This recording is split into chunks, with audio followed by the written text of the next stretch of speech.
All right, today let's do the hands-on for Power BI template, also known as the .pbit format.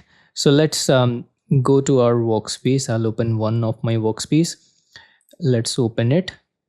So here I need to open one of my report.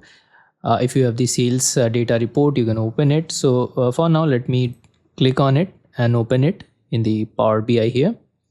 So as soon as we open it, we'll get the file here and we'll get the download this file. So here's the trick. If we look, download, it's in .pbix format, not pbit, right? So there is a difference between the format, so they are not same. So in order to export as pbit, we need to download in our local this report, then open in Power BI the .pbix. So let's follow these steps. I'll click on download in order to download on my local. And there we go. The file is now downloaded. If you look at the extension, it's .pbix, not pbit, right? So let's follow the process. I'll open this file in my Power BI desktop. If you don't have Power BI desktop, please install it from the Microsoft site.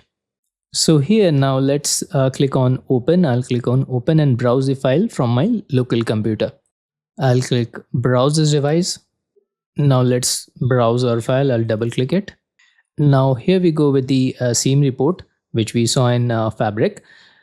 So now I'll go to file, then export, then I'll select as Power BI template. Let's click on it. Now let's after the description is done, I'll click on the OK.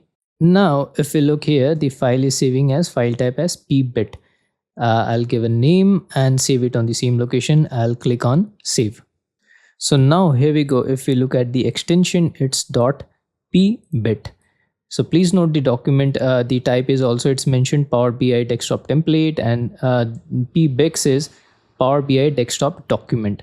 So that's what it goes with this tutorial. I hope you found this tutorial helpful. Thank you so much for watching this video.